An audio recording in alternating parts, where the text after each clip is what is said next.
Good morning. ప్రతి ఉదయం శుభోదయం అంటూ ఎన్నో వార్తా విశేషాలతో మీ ముందుకు వచ్చే కాఫీ టైమ్ సిపెన్సీ కార్యక్రమానికి స్వాగతం పలుకుతూ ఈ రోజు అన్ని వార్తల గురించి మనకి చక్కగా వివరించడానికి మా సీనియర్ జర్నలిస్ట్ మా పొన్నూరు శ్రీనివాసులు గారు మన స్టూడియోలో ఉన్నారు.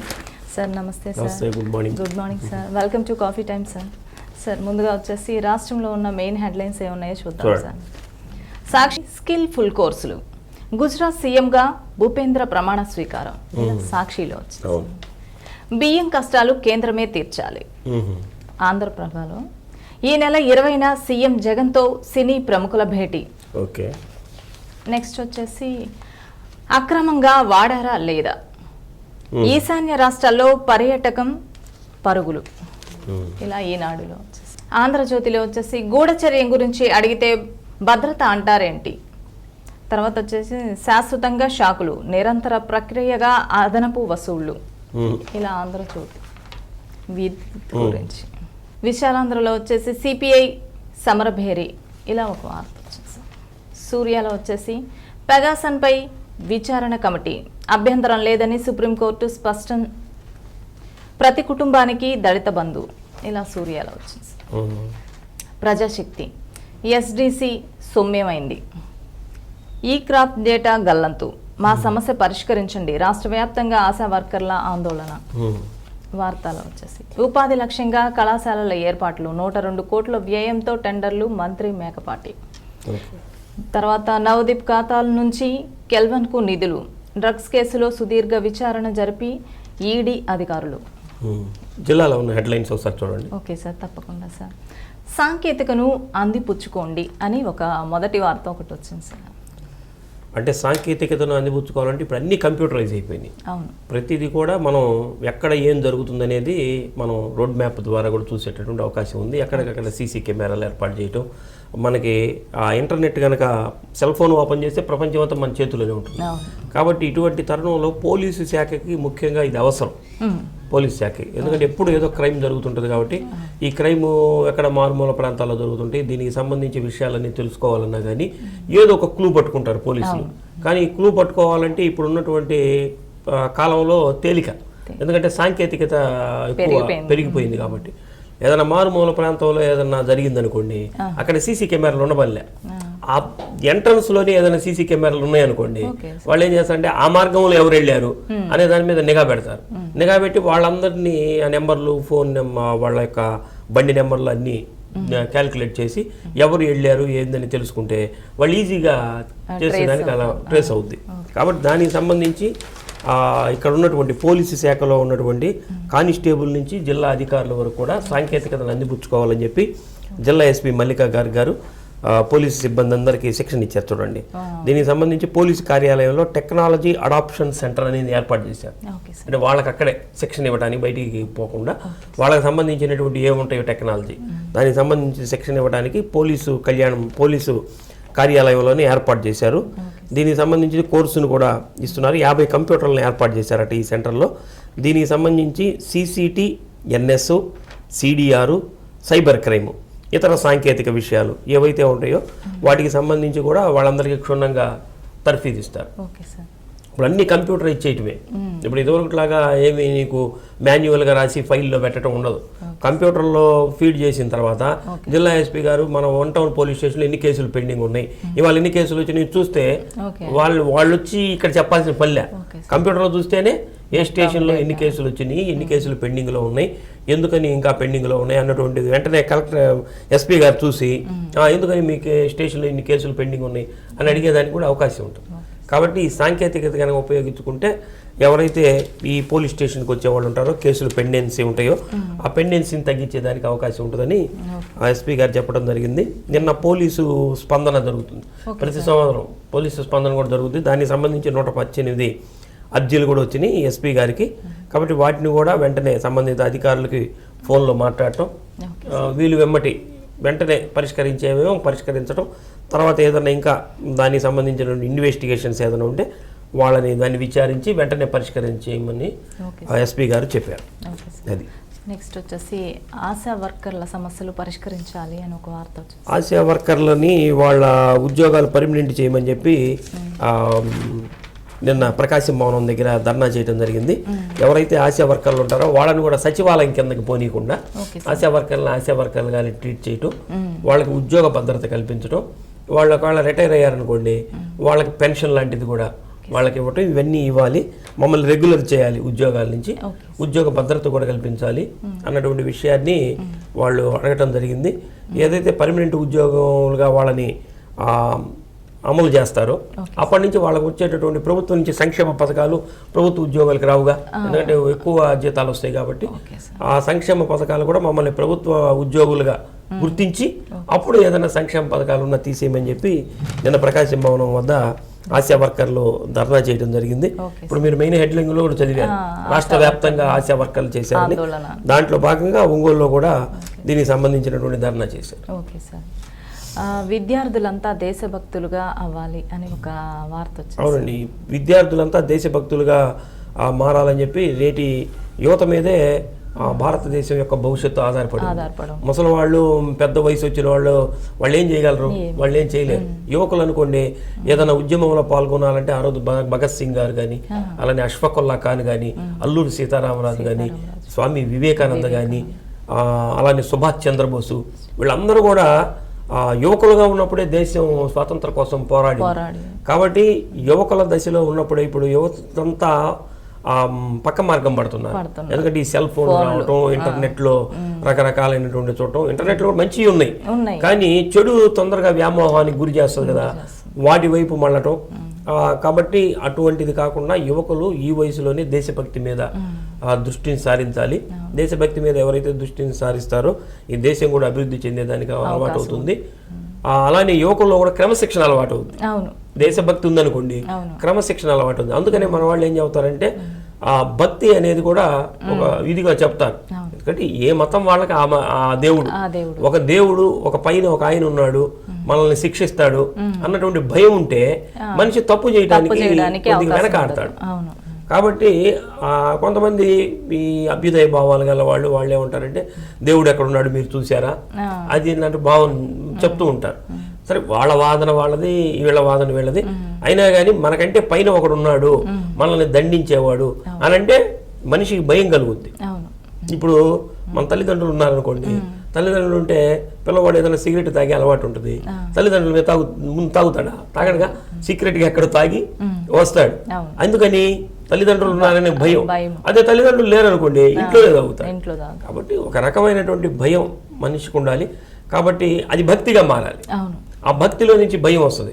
అందుకని దేశభక్తిని కనుక అలవాటు చేసుకున్నాడు అనుకోండి, కొన్ని చెడ్డ కార్యక్రమాలు చేయడానికి కూడా యువతరం ఆలోచిస్తారు. కాబట్టి ప్రతి ఒక్కళ్ళు కూడా దేశభక్తిని అలవాటు చేసుకోవాలని చెప్పి ఏబీవీపీ సంఘటన కార్యదర్శి సాయినాథ్ గారు యువకులకు అందరికీ పిలుపునివ్వడం జరిగింది. ఏబీవీపీ వాళ్ళది నిన్న సమావేశం జరిగింది. కాబట్టి అక్కడ విద్యార్థులందరూ వస్తారు కాబట్టి వాళ్ళకి ఈ విషయం చెప్పారు. కాబట్టి యువతరం కూడా ఈ వీటిల్ని పాటించాలి. చూడండి, మొన్న వెహికల్ మీద స్పీడ్గా వెళ్ళటం, సాయి ధర్మ తేజ గారికి యాక్సిడెంట్ జరిగింది. అలా నిన్న కొత్తపట్నం సముద్ర తీరానికి వెళ్ళి ఇద్దరు యువకులు ఈత కొట్టడానికి వెళ్ళి వాళ్ళు చనిపోవడం జరిగింది. కాబట్టి యువతరం ఏంటంటే కొద్దిగా ఉత్సాహంగా ఉంటారు, దాన్ని మంచి పనికి ఉపయోగించాలి. అది నెక్స్ట్ వచ్చేసి 15 నుంచి ఇంటర్ పరీక్షలు ప్రారంభం అని ఒక వార్త వచ్చింది. అవును, ఇంటర్ పరీక్షలు సప్లిమెంటరీ పరీక్షలు నిర్వహించడానికి ఇంటర్మీడియట్ బోర్డు నిర్ణయం తీసుకుంది. దీనికి సంబంధించి 15వ తేదీ నుంచి, అంటే రేపటి నుంచి ఇంటర్మీడియట్ పరీక్షలు జరుగుతాయి. మొదటి 2 సంవత్సరాలకి, ఫస్ట్ ఇయర్ సెకండ్ ఇయర్ రెండింటికి జరుగుతాయి. సెప్టెంబర్ 15 నుంచి 23వ తేదీ వరకు నిర్వహించేదానికి జిల్లాలో కూడా అన్ని రకాలైనటువంటి ఏర్పాట్లు చేశారు. ఉదయం 9 గంటల నుంచి 12 గంటల వరకు మొదటి సంవత్సరం పరీక్షలు జరుగుతాయి. అలాగే 2వ సంవత్సరం సీనియర్ ఇంటర్ వాళ్ళకేమో మధ్యాహ్నం 2:30 నుంచి సాయంత్రం 5:30 వరకు సెకండ్ ఇయర్ వాళ్ళకి జరుగుతాయి. అయితే గతంలో ఏంటి, 1 నిమిషం ఆలస్యం వచ్చినా కానీ లోపలికి ఎలవ్ చేసేవాళ్ళు కాదు. ఇప్పుడు ఈ కరోనా లాంటి కొద్దిగా పాండమిక్ సిచ్యువేషన్ ఉంది కాబట్టి విద్యార్థులు కూడా ఒక అవకాశాన్ని ఇచ్చారు. అరగంట లోపు వరకు కూడా పర్మిషన్ ఇస్తున్నారు. అరగంట ఏదైనా లేట్ అయినా, ఏదైనా ఊరి నుంచి రావాలి, లేట్ అయింది, అరగంట వరకు కూడా పర్మిషన్ ఇస్తున్నారు. అంటే వాళ్ళకే లాస్ అది. ఇప్పుడు 2:30 గంట 3 గంటల ఎగ్జామ్ ఉంటుంది, అరగంట పోయింది అనుకోండి, ఏం రాయగలడు? కాబట్టి ముందే వచ్చి మనకు ఒక అరగంట ముందే ఎగ్జామినేషన్ దగ్గరికి ఉన్నాం అనుకోండి, టెన్షన్ ఫ్రీ అవుతాం, హాయిగా కూర్చొని ఏదైనా అక్కడ ఫ్రెండ్స్ వీళ్ళు వస్తారు కాబట్టి వాళ్ళతో ఆలాజాలంగా మాట్లాడుకోవటం, కొద్దిగా సబ్జెక్ట్ కూడా డిస్కస్ చేసుకుంటారు, కొద్దిగా వెంటనే వాళ్ళు ఆ మైండ్లోకి వెళ్ళిపోతారు, ఎగ్జామినేషన్ మూడ్లోకి వెళ్ళిపోయి చక్కగా పరీక్ష రాసేదానికి అవకాశం ఉంటుంది. కాబట్టి ఇప్పటికే హాల్ టికెట్లు కూడా డౌన్లోడ్ చేసుకొని దీంట్లో పెట్టారు, నెట్లో హాల్ టికెట్లు కూడా డౌన్లోడ్ చేసుకొని వాళ్ళ ప్రిన్సిపాల్ చేత సంతకం పెట్టించుకొని రావాలని చెప్పి ఆర్ఐఓ సుబ్బారావు గారు కోరారు. ఓకే సార్, ఇప్పుడు ఎగ్జామ్స్ అంటున్నారు సార్, కోవిడ్ నిబంధనల ప్రకారం ఎగ్జామ్స్ కూడా జరుగుతాయి. ఒక మన సెక్షన్ గదికి ఎంతమందిని పెట్టాలి, ఒక సెక్షన్కి దాని ఎగ్జామినేషన్ దూరంగా రాస్తారు, ఒక బల్లకి ఇద్దరే ఉంటారు. కాబట్టి ఆ ప్రికాషన్స్ అన్ని తీసుకుంటారు. థర్మల్ స్క్రీనింగ్ పెట్టడం, శానిటైజ్ చేయటం, మాస్కులు ధరించేట్టు చూడటం, అవన్నీ దానికి లోబడే జరుగుతున్నట్లు కూడా వారు చెప్పడం జరిగింది. ఓకే సార్, తర్వాత 21 రోజుల్లో మంజూరు చేయాలి అని ఒక వార్త వచ్చింది.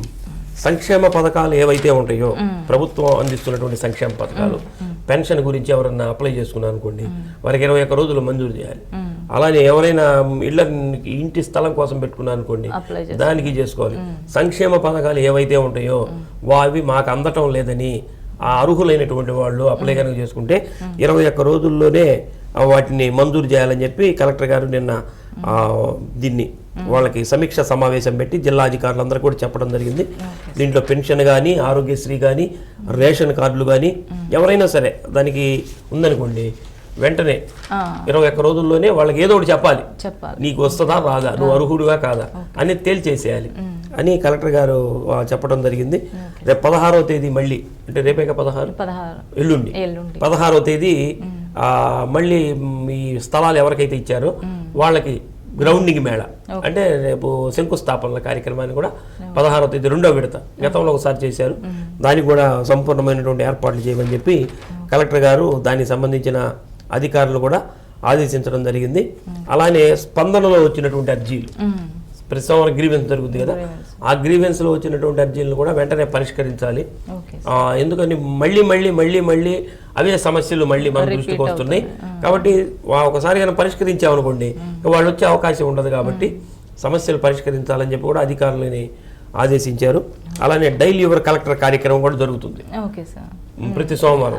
దానికి కూడా చాలా మంది నుంచి ఫోన్లు రావటం, మేము చెప్పినా కానీ అవన్నీ 1077 అనే మనకి దానికి సంబంధించి కూడా ఏవైతే అర్జీలు ఉంటాయో వాటిని కూడా వెంటనే పరిష్కరించాలి. అలాగే మీ సేవ ద్వారా కూడా కొన్ని అర్జీలు వస్తాయి, ఆ అర్జీలు కూడా పరిష్కరించాలని కలెక్టర్ గారు సంబంధిత అధికారులు కూడా చెప్పడం జరిగింది. నెక్స్ట్ వచ్చేసి డెంగ్యూ డేంజర్ బుల్స్, ఇలా వచ్చేసి ఈ వార్త గురించి తెలుసుకోబోయే ముందు మన కాఫీ టైమ్ సిపెన్సీ కార్యక్రమంలో చిన్న విరామం తీసుకుంటాం. ఓకే, చూస్తున్నారు కదా కాఫీ టైంలో, take a short break, stay with us. Back to coffee time సిపెన్సీ. సార్, ఇప్పుడు వచ్చేసి డెంగ్యూ డేంజర్ బెల్స్ అని ఒక వార్త వచ్చింది సార్. నిన్నటిదాకా మనం కరోనా అని చెప్పి మనం బాగా ఇబ్బందులు పడ్డాం. ఇప్పుడు సీజనల్ వ్యాధులు వస్తున్నాయి. ఎందుకంటే ఈ మధ్య కాలంలో మనకి ఎక్కువగా వర్షాలు పడినాయి మన జిల్లాలో. ఎప్పుడైతే వర్షాలు పడతాయో ఆ నీళ్లు నిలబడిన తర్వాత దోమల ఉత్పత్తి కేంద్రంగా మారుతాయి. ఆ దోమలు విపరీతంగా వస్తాయి. ఎప్పుడైతే దోమలు పెరిగినాయో ఆ దోమ కాటు వల్ల ఏమవుతుందంటే డెంగ్యూ ఫీవర్స్ వస్తాయి, అలానే మలేరియా వస్తుంది, అలానే టైఫాయిడ్ వస్తుంది. ఇవన్నీ కూడా డయేరియా వ్యాధి అని చెప్పి ఇవన్నీ కూడా దీని ద్వారానే వచ్చే అవకాశం ఉంది. కాబట్టి వీటిల్ని మనం నిరోధించాలంటే సీజనల్ వ్యాధులు అంటారు వీటిని. ఈ సీజనల్ వ్యాధులు నిరోధించడానికి ఇక్కడ ఉన్నటువంటి నగరపాలక సంస్థ కానీ, గ్రామ పంచాయతీలు కానీ, అలానే మున్సిపాలిటీలు కానీ ఎక్కడికక్కడ వాళ్ళు ఏం చేయాలంటే బ్లీచింగ్ చేస్తుండాలి. అలానే హైపోక్లోరైడ్ ద్రావకం ఉంటుంది, దాన్ని చల్లుతూ ఉండాలి, పిచికారీ చేస్తుండాలి. అట్లానే దానికి సంబంధించి ఎక్కడైతే వాటర్ ఎక్కువగా ఉంటుందో ఆయిల్ బాల్స్ అని వదులుతారు, ఆయిల్ బాల్స్ వదలాలి. ఇవన్నీ కూడా నగరపాలక సంస్థ, మున్సిపాలిటీలు, గ్రామ పంచాయతీలు వాళ్ళు చేయాలి. ఇవన్నీ చేయకపోతే ఏమవుతుంది, దోమలు విజృంభిస్తాయి.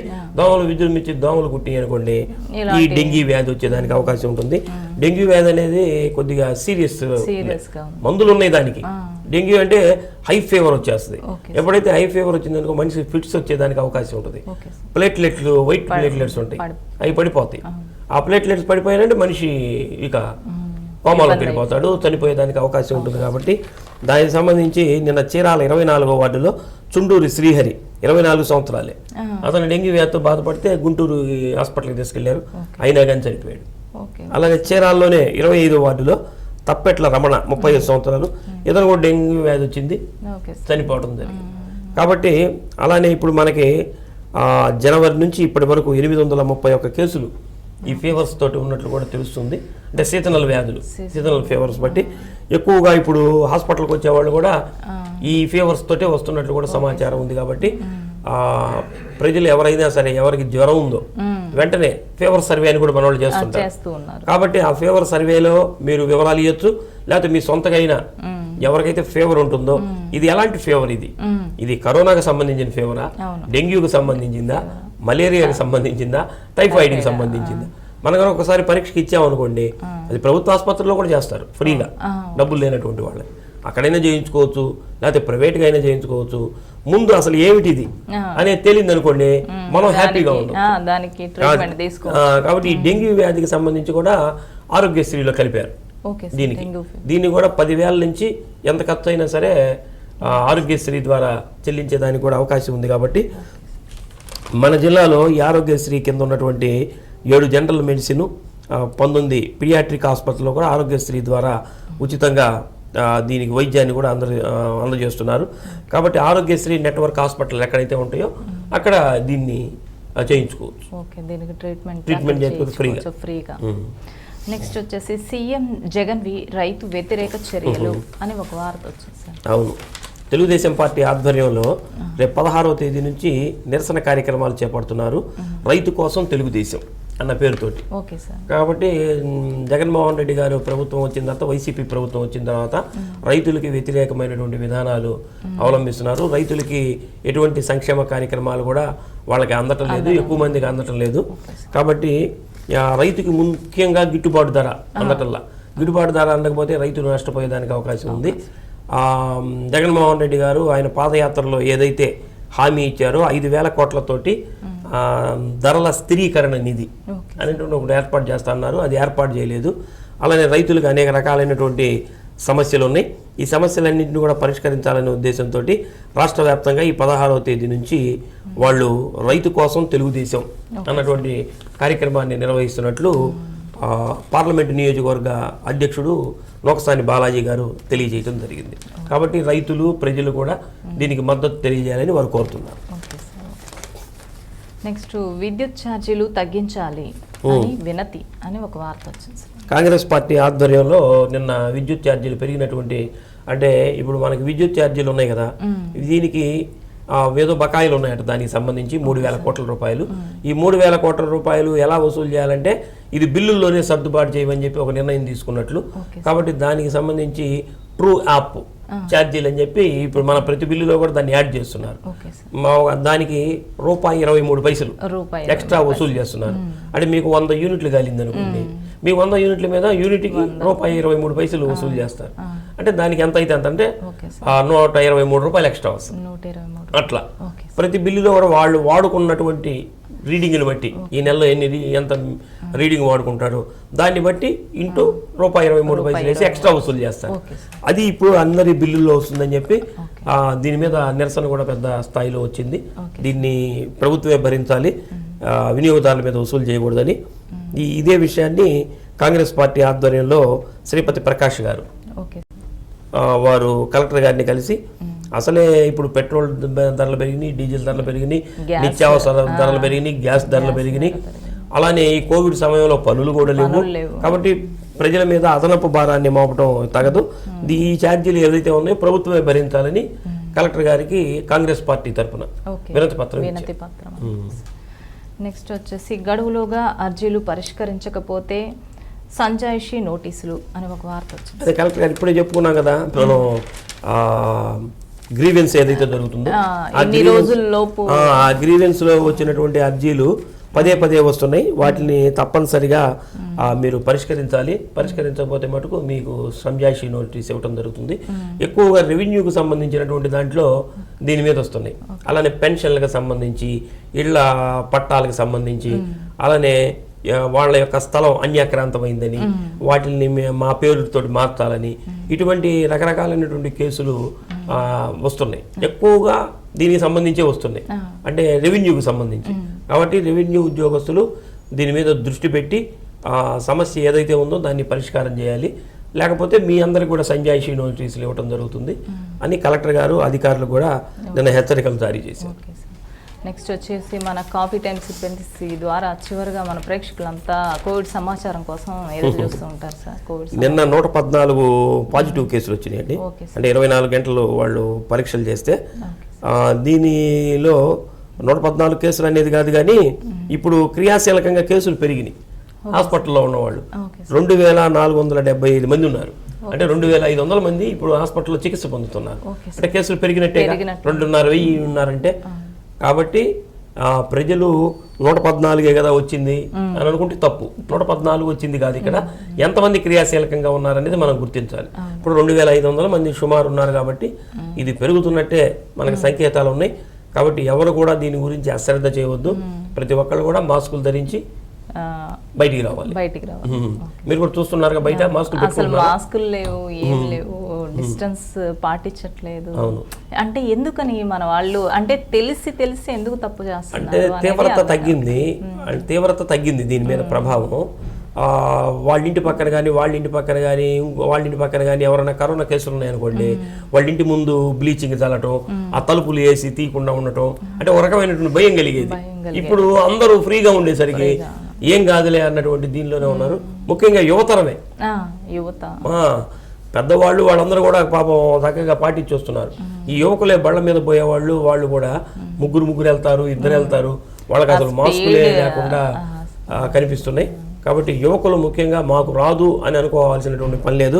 ఇక్కడ డెంగ్యూ వ్యాధి ఎవరికి వచ్చింది? ఇందాక మనం చూసింది 24 సంవత్సరాలు అతనికి వచ్చింది, ఇతను 35 సంవత్సరాలు అతనికి వచ్చింది. వీళ్ళంతా యువకులు లెక్కే. కాబట్టి వాళ్ళకే వచ్చింది. కాబట్టి ఇది యువకులకి రాదు, మేము బలవంతులని ఎవరు అనుకోవాల్సినటువంటి పని లేదు. అందరికీ వ్యాధి అనేది, వైరస్ అనేది ఎవరికైనా వస్తుంది. కాబట్టి తప్పనిసరిగా మీరు ఆ జాగ్రత్తలు పాటించాలి. కాఫీ టైమ్ సిబ్బంది కార్యక్రమానికి వచ్చి అన్ని వార్తల గురించి మన శ్రీ సత్య కేబుల్ ప్రేక్షకులకి చక్కగా వివరించారు sir. Thank you so much sir.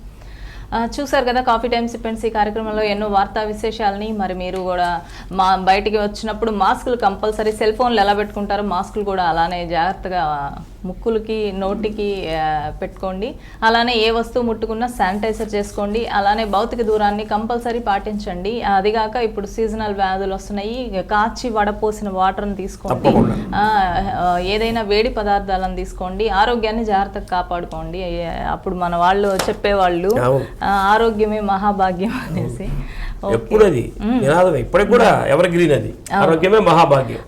ఆరోగ్యం ఉన్నోడు ఐశ్వర్యవంతుడు అని కూడా ఉంది. అది ఇప్పుడు ఐశ్వర్యం అంటే ధనం అనుకుంటారు అందరూ, ధనం కాదు. ఐశ్వర్యం అంటే ఆరోగ్యం. ఇప్పుడు ధనవంతుడు ఉంటారు, మనం స్వీట్స్ చేసామనుకోండి, నాకు వద్దండి స్వీట్ వద్దండి అంటారు.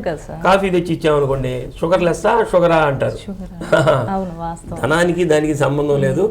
ఎవరైతే సంపూర్ణమైనటువంటి ఆరోగ్యవంతులుగా ఉంటారో వాళ్ళే ఐశ్వర్యవంతులు. కాఫీ టైమ్ సిబ్బంది కార్యక్రమం ఇంతటితో సమాప్తం. నెక్స్ట్ మళ్ళీ రేపు ఇదే సమయానికి మళ్ళీ కాఫీ టైమ్ సిబ్బంది కార్యక్రమంలో మళ్ళీ కలుసుకుందాం. అంతవరకు సెలవు.